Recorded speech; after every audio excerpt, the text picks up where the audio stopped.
Hello, this is wmpyr. For today's lesson, I want to cover a question that I was asked, which was about footwork. Okay, so I've made several footwork videos in the past, so I want to do something perhaps a little bit different, or at least a different approach for today. So if you're interested in those, please look them up, and they should pop up if you type in footwork on my YouTube channel. Okay. So for today, what I want to do is talk about application. Okay, so yes, it's very important to study the academic part. So the basic Filipino martial arts stance and footwork, I think, is very important. And you study that, and then you combine the footwork with your defense, your offense, and whatnot, and you practice that. Okay. And I think that's important. However, I believe that that is also the academic portion. Okay, application is different, and the academic portion can get quite complex. That's fine, and you should definitely experience that, study that, and whatnot. But then when we go to practical application, the actual to do it, you need to simplify.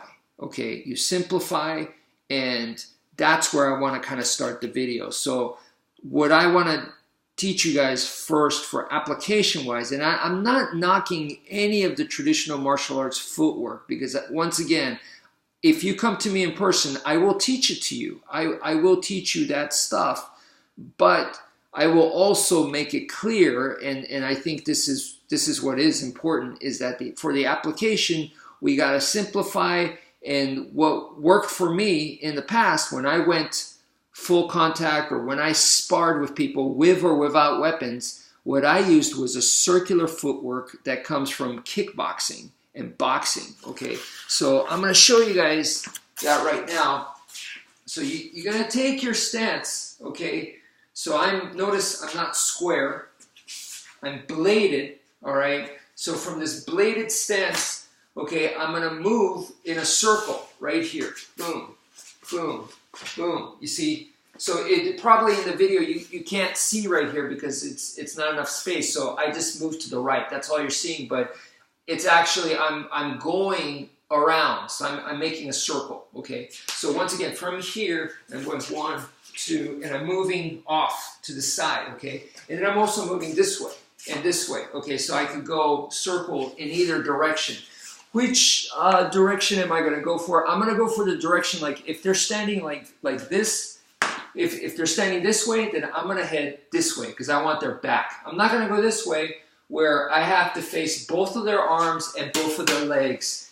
If I go this way, I take their back. I want their back. So that's the idea. Depending on how they're standing, I'm always going to be going for their back, okay? Especially in a self-defense situation, going for the back is more defensive. You know, sometimes you go deliberately towards this way because that's where a lot of the good targets are too. But you're also in their line, so it can get very dangerous there. This is definitely taking their back is the safer route. Now, the other thing is because I am not interested in sport. I'm interested in self-defense, right? I don't mind going to the back. In a sport, if all you do is go to the back all the time, then, you know, it's like if you play soccer and if you only play defense, you guys aren't going to win. You'll never score. So that's not the way it goes in sport, right?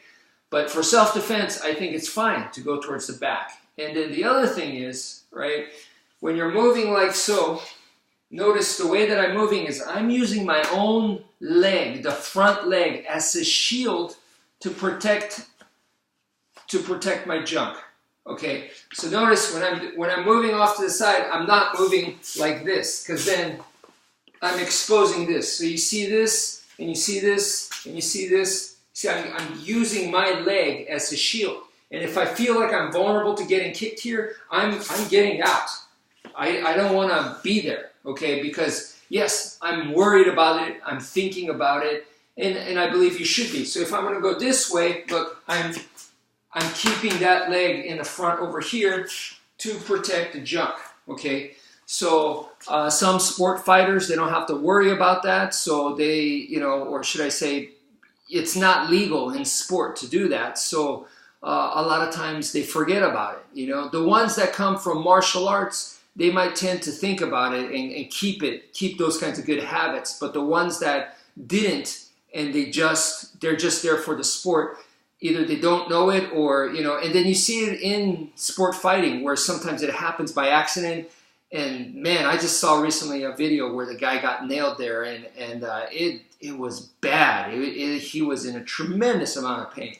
So anyway, I would say keep that in mind, and that is your base. Okay. From there, we're gonna add the Filipino martial arts techniques, the Filipino martial arts footwork, the more standard stuff. But that is the core that I would like to pass on to you guys for now. So that's it for now. Thank you for watching, and take care, folks.